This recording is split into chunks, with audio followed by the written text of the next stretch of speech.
পাতার ফাঁকে ফাঁকে উকি দিচ্ছে আমের মুকুল। বসন্তের আগমনে প্রকৃতির এই সাজ ও মুকুলের মৌ মৌ গন্ধে মন জুড়াচ্ছে আমের রাজধানী চাঁপাইনবাবগঞ্জের আম চাষিদের। কৃষকরা ব্যস্ত সময় পার করছেন মুকুল ও গাছের পরিচর্যায়। চলতি মৌসুমে 2 সপ্তাহ আগেই গাছে এসেছে আমের মুকুল। ইতিমধ্যে জেলার আম বাগানগুলোতে প্রায় 70% বেশি গাছে দেখা দিয়েছে মুকুল। আগামী 10 দিনের মধ্যে বাকি গাছেও দেখা মিলবে আমের মুকুল। আম চাষিরা জানান, শীতের তীব্রতা কম ও আবহাওয়া গরম থাকায় গাছে এবার আগাম মুকুল এসেছে।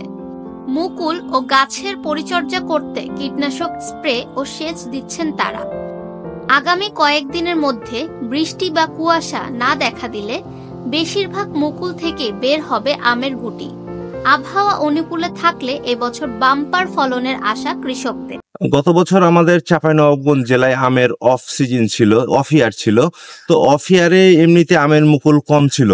তো যেহেতু অফ ইয়ার ছিল আমের মুকুল কম এসেছিল, তো যে আমগুলো হয়েছিল চাষিরা কিন্তু অনেক ভালো দামে আমগুলো বিক্রি করতে পেরেছিল। তো এই বছর আমাদের চাঁপাইনবাবগঞ্জের আমের অন ইয়ার, কারণ এই বছর আমাদের চাঁপাইনবাবগঞ্জ জেলার যে আম বাগানগুলো আছে এগুলোতে প্রচুর পরিমাণে মুকুল আসা শুরু করেছে এবং এই মুকুলটি পুরো ফেব্রুয়ারি মাস এবং মার্চের প্রথম সপ্তাহ পর্যন্ত কিন্তু যদি আবহাওয়া অনুকূলে থাকে তাহলে কিন্তু মুকুল বেরোবে। তো এখন বর্তমানে জেলার যারা চাষি আছে আমরা প্রত্যেকে আম বাগানে আমরা বিভিন্ন প্রকার পরিচর্যায় ব্যস্ত। কারণ যেখানে যে নতুন প্রবলেম যে আমরা আম চাষ করতে গিয়ে দেখছি যে প্রতি বছর নিত্য নতুন থ্রেট পোকার আক্রমণ হচ্ছে।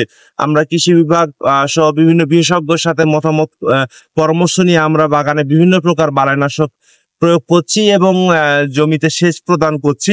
তো এখন পর্যন্ত আমরা যে বিষয়টা লক্ষণ করছি যে আবহাওয়া এখন পর্যন্ত আমাদের আম চাষের অনুকূলে আছে এবং আর একটি মাস যদি আবহাওয়া যদি আমের অনুকূলে থাকে তাহলে আমরা আশা করছি আমের বাম্পার ফলন পাবো বলে আমরা মনে করছি। 250 জাতের আম আছে, এই কারণে চাঁপাইনবাবগঞ্জকে আমের রাজধানী বলা হয়ে থাকে।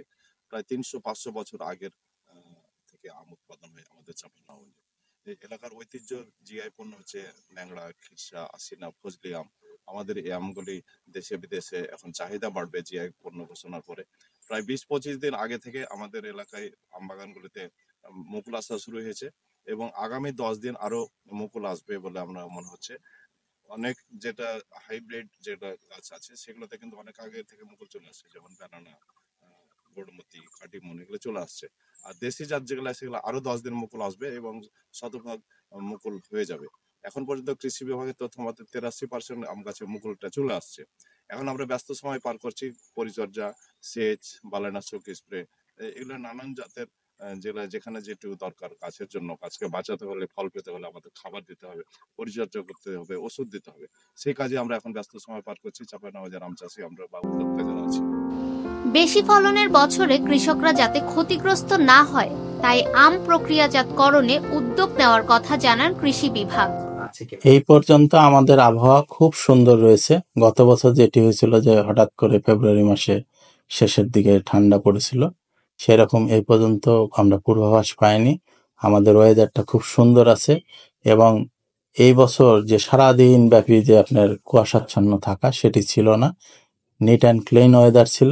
আমরা আশা করছি যে এবার মুকুল বেশি আসবে এবং ফলন বেশি হবে এবং মাঠ পর্যায়ে যে কার্যক্রমগুলো ব্যবস্থাপনাগুলো করলে সেই মুকুলটাকে আমরা একদম সঠিক পর্যায়ে অর্থাৎ আমরা ভোক্তার হাতে তুলে দিতে পারি আম হিসাবে, সেই কার্যক্রমগুলো মাঠ পর্যায়ে আমাদের কৃষক ভাইরা করছে, উদ্যোক্তারা করছে।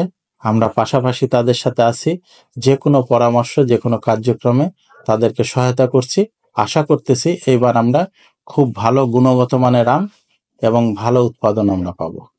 আমরা যেটি বলি, যখনই আমের উৎপাদন বেড়ে যায় কৃষকরা হতাশ হয়ে যায় যে সঠিকভাবে এটা দাম পায় না, কিন্তু যদি আমরা প্রসেসিংটা সঠিকভাবে করতে পারি তাহলে দেখা যাবে যে কৃষক এই যে আম যে আমরা লাইভ যে আমটা এটা পাকা আম বিক্রির পাশাপাশি যে যখন উৎপাদন বেশি হয়ে যাবে সেই আমটা থেকে প্রসেসিং এ যখন চলে যাবে তখন এটা কিন্তু বাজার মূল্যটা স্থিতিশীল থাকবে, কৃষক লাভবান হবে। চলতি মৌসুমে জেলায় 37,504 হেক্টর জমিতে আম উৎপাদনের লক্ষ্যমাত্রা নির্ধারণ করা হয়েছে 3,86,000 মেট্রিক টন।